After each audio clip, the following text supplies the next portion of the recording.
What's up, guys? We are back with another Super 7 Simpsons Ultimates review, taking a look at two figures this time around. I figured this one needed to be done as a pairing because, well, they go together. So we're taking a look at the robot Itchy and Scratchy figures, and I've got the robot Itchy here because they come in the same kind of box. So we've got the cloud slipcover going on here, so you've got the Simpsons logo on the front, and the back gives you some artwork of Itchy destroying Scratchy. You know, pop that slipcover off, and you've got your robots there in the big window.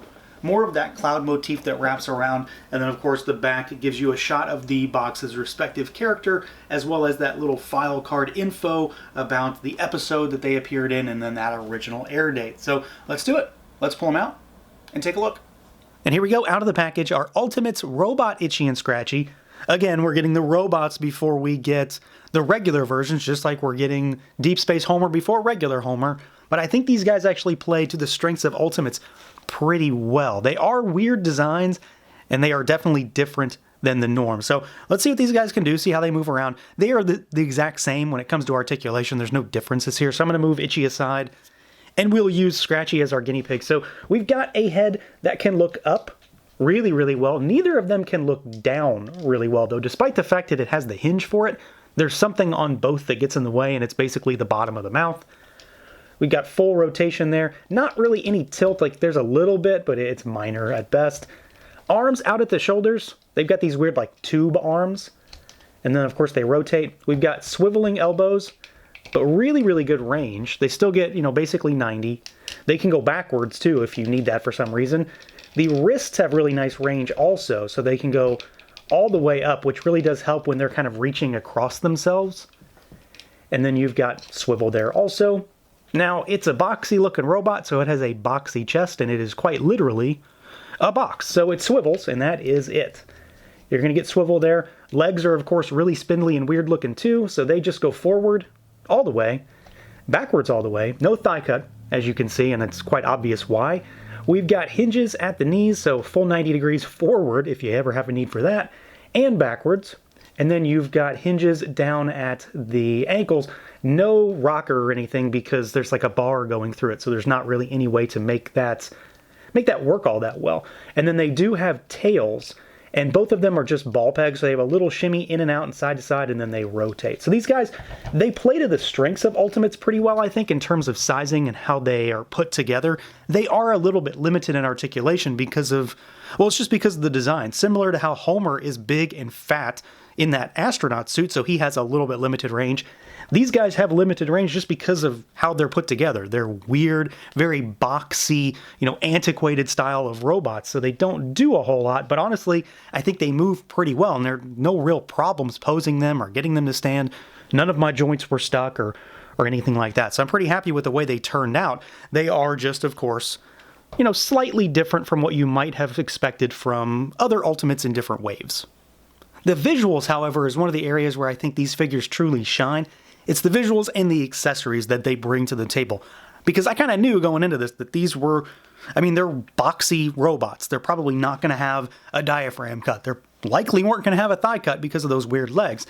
But I think the way they look is pretty spot on. Like, this very much looks like Robot Itchy and Scratchy, to the point where I kind of want to get another set of these just to have like a little group of them. That sounds ridiculous, but I kind of want to do that. We will see. Time will tell.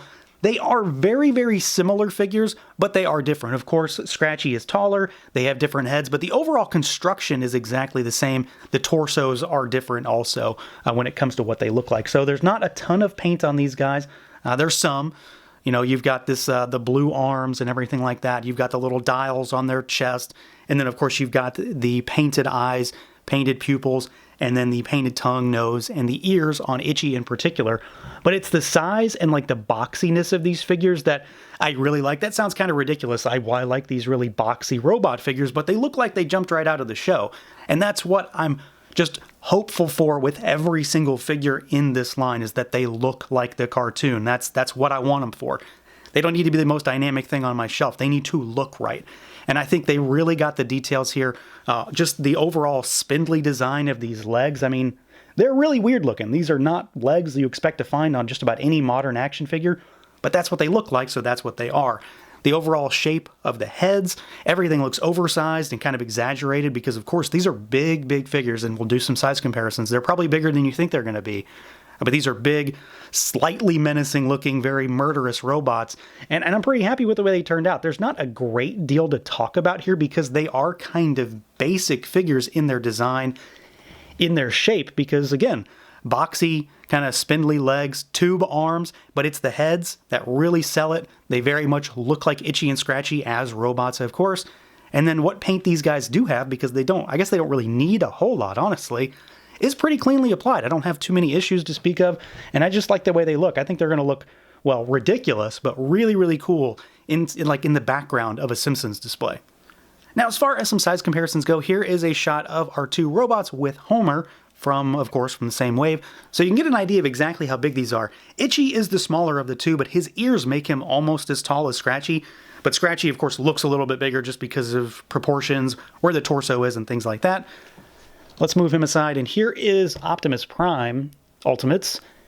And you can see that, I mean, he is basically the same height as Scratchy. So these guys are not only pretty tall, but they're rather bulky just because of the boxy nature of these designs. And then let's move Optimus aside, and let's do a Hasbro figure. So here is Spirit from G.I. Joe Classified. And let's just do a handful of others. So here's a Gundam Universe figure, because why not?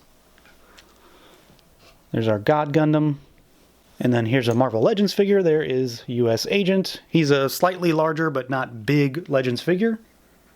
And then lastly, let's do a Mythic Legions figure. So here is Rhaegor, to give you an idea of what he looks like next to them. I think he's a pretty good indicator of just how big these guys are, because of course Legions are slightly big, but these guys are much bigger in every way, overall bulk and height.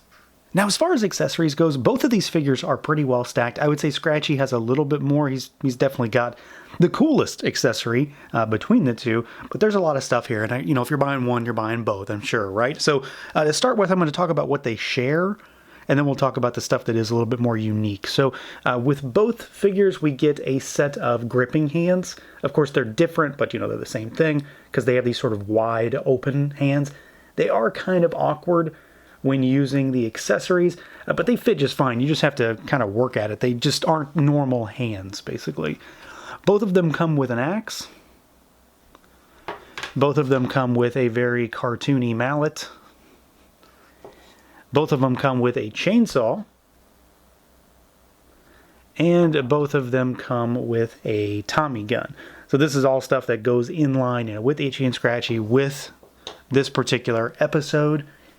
Now, Itchy comes with a couple unique things, and they both get heads as well. So Itchy comes with the drum that has Scratchy's head on it. And this, you take the head off, you can put it over the shoulders, and it'll sort of hang down. Of course, he needs, some way to play it. So we get two of these.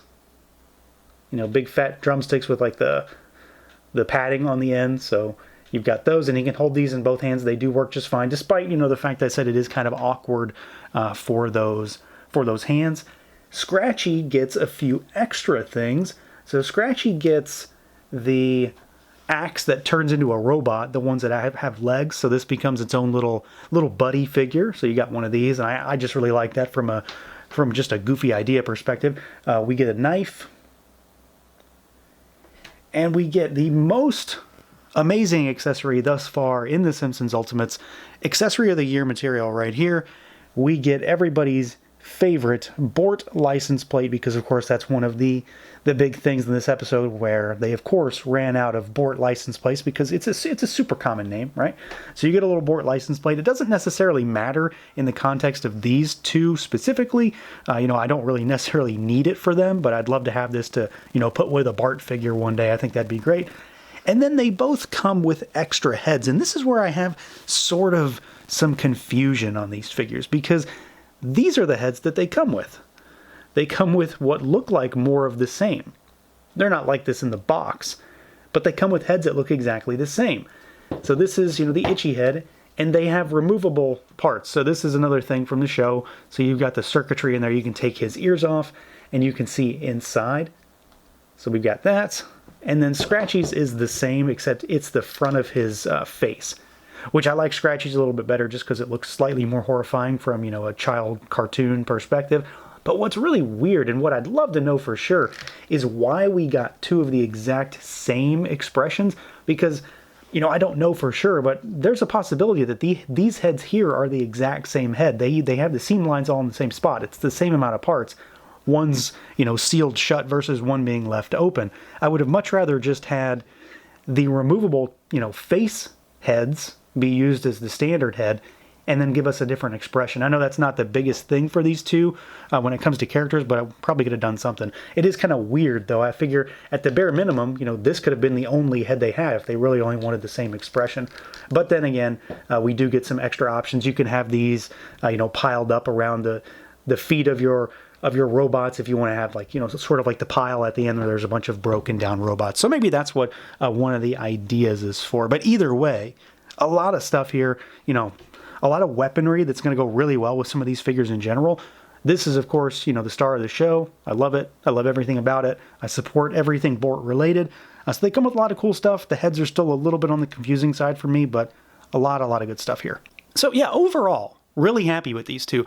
So far, the entire line has been a lot of fun for me. These particular figures are weird and unexpected to have gotten this early, obviously. I still want to get regular Itchy and Scratchy, but I really love this particular episode. These guys are, of course, army builders if you are insane, and they look great. Like, they very much look like they jumped right out of the show. They move okay. Dynamic posing is not the name of the game for these two figures, but they move okay. They look terrific, though. They're big and bulky and boxy, and they come with a ton of accessories. Scratchy, in particular, I think comes with even more, and he comes with, of course, the Bort license plate, which makes him contender for one of my top 10 figures of the year, and that is already accessory of the year because the Bort thing is just, to this day, one of the funniest things in The Simpsons for me, and I'm really happy that they included that. I think overall, though, if you're into The Simpsons, you're going to like these figures. They're goofy, they're funny, they're different, they're going to stand out on your shelf, and if you're kind of nuts, army building these is going to make for a pretty crazy display. So that's going to do it for this look at the Super 7 Ultimate Simpsons Wave 1 Robot Itchy and Scratchy. Let me know what you guys think. Feel free to like, comment, subscribe, and share, and until next time.